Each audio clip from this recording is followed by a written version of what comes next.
బాబు call చేస్తున్నారు USA నుంచి. బాబు గారు అడగండి మీ ప్రశ్న. Good morning everyone.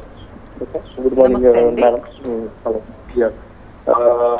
సార్, ఈ రాబోయే ఎన్నికల్లో జగన్మోహన్ రెడ్డి గారేమో ప్రజలతో పోల్చుకుంటున్నారు.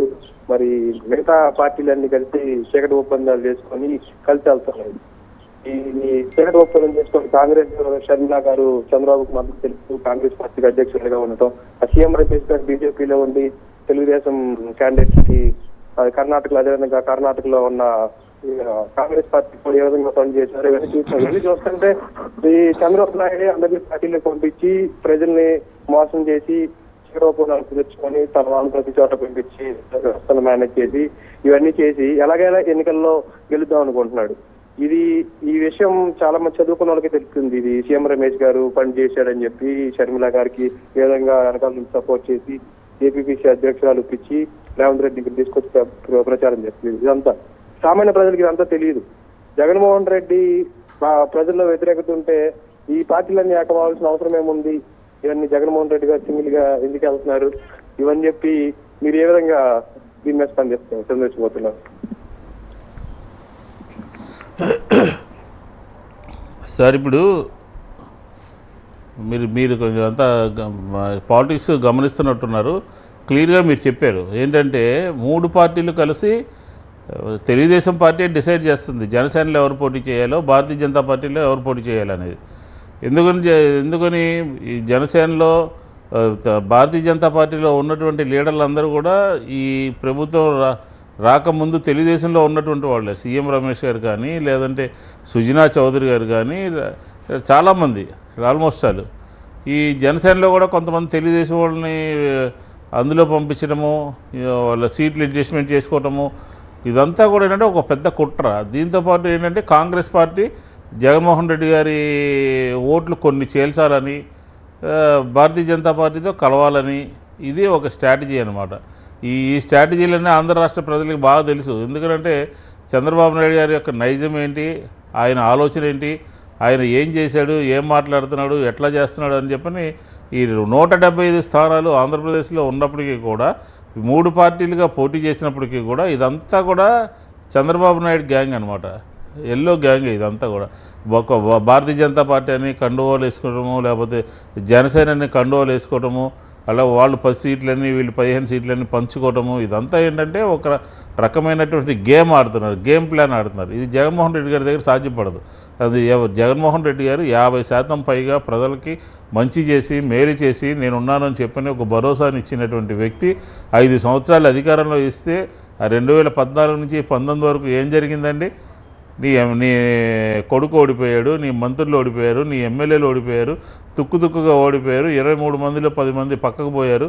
ఈరోజు మళ్ళీ ఒక్కడే ఏమి చేయలేని ఉద్దేశంతో ఒక కాన్స్పిరసీ చేస్తున్నటువంటి పరిస్థితి ఖచ్చితంగా అందరికీ తెలుసు, అందరూ అర్థమవుతుంది.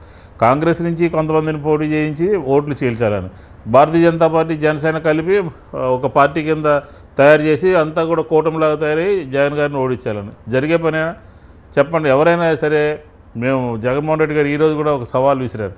మీకు దమ్ముంటే వ్యక్తిగతంగా ఒక్కొక్కరు రండి, అందరూ కలిసి ఎలాగో వస్తున్నారు, ఆ రావటం కాదు, వ్యక్తిగతంగా రండి, మీరు మా మీద పోటీ చేయండి, ఎవరి పరిస్థితి ఏంటో తెలుస్తుందని చెప్పారు. కాబట్టి వ్యక్తిగతంగా ఆంధ్రప్రదేశ్లో జగన్మోహన్ రెడ్డి గారిని ఢీకొనేటటువంటి కానీ, జగన్మోహన్ రెడ్డి గారికి పోటీ పడేటటువంటి, జగన్మోహన్ రెడ్డి గారి యొక్క ఐడియాలజీ కానీ, జగన్మోహన్ రెడ్డి గారి యొక్క మేనిఫెస్టో కానీ, జగన్మోహన్ రెడ్డి గారి పరిపాలన కానీ ఎదుర్కొనేటటువంటి పార్టీలు ఈ ఆంధ్రప్రదేశ్లో లేవు. కాబట్టి అందరూ కూడా గుంపుగా వచ్చేటటువంటి ప్రయత్నం చేస్తూ ఉన్నారు.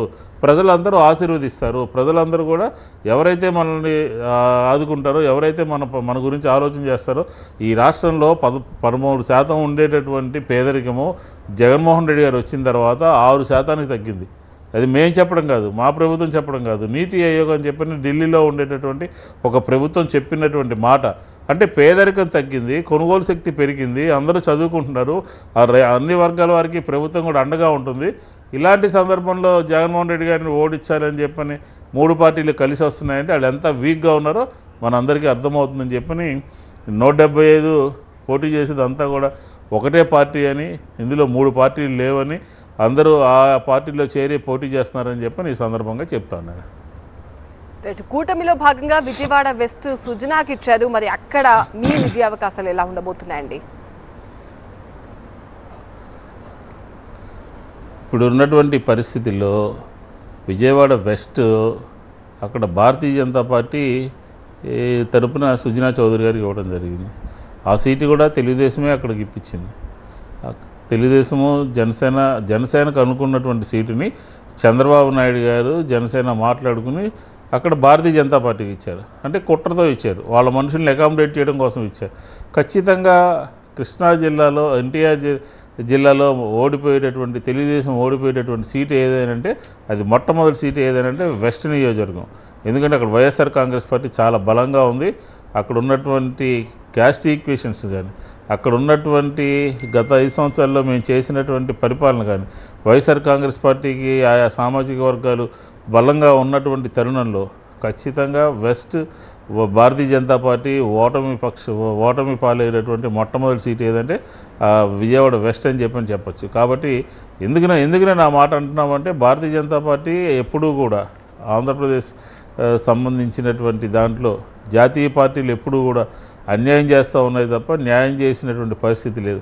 అందులో విజయవాడ నగరంలో ప్రజలందరూ కూడా చైతన్యవంతులు, చదువుకున్నటువంటి వారు, ఒక రాజకీయ పరిజ్ఞానం కలిగినటువంటి వారు ఎక్కడి నుంచో తీసుకొచ్చి ఇక్కడ పెట్టి గెలిపించిందంటే గెలిపించేటటువంటి పరిస్థితి అయితే లేదు. విజయవాడ వెస్ట్లో వైఎస్ఆర్ కాంగ్రెస్ పార్టీ విజయదుందుభి మోగిస్తూ ఉంది. రైట్, ఇక విజయవాడ తూర్పులో అవినాష్ వర్సెస్ గద్దె రామ్మోహన్ గెలుపు ఎవరిది అనుకుంటున్నారు? ఎవరికి అవకాశాలు ఎక్కువగా ఉన్నాయి? గ్రౌండ్ లెవెల్లో మీ సర్వేలు ఎలా ఉన్నాయి? 3 నియోజకవర్గాలు వైఎస్ఆర్ కాంగ్రెస్ పార్టీ గెలుస్తాయి మేడం. ఎందుకంటే ఈస్ట్లో గద్దె రామ్మోహన్ గారు ఆయన 2 సార్లు ఎమ్మెల్యేగా ఉన్నారు. అవినాష్ అక్కడ యూత్ సంబంధించినటువంటి లీడరు, అక్కడ పోటీ పడుతున్నారు. అది ఆయన చూసినటువంటి వాళ్ళు, ఈయన్ని చూడనటువంటి వాళ్ళు ఒకసారి అవకాశం ఇద్దాము, పరిపాలన యువతను ప్రోత్సహిద్దాము అని అనుకుంటున్నటువంటి వాళ్ళు. కాబట్టి ఖచ్చితంగా ఈస్ట్లో వైఎస్ఆర్ కాంగ్రెస్ పార్టీ గెలుస్తుంది. అక్కడ 2 సార్లు 3 సార్లు తెలుగుదేశం గెలిచినప్పటికీ కూడా ఈసారి 2024లో వైఎస్ఆర్ కాంగ్రెస్ పార్టీ గెలుస్తుంది ఖచ్చితంగా.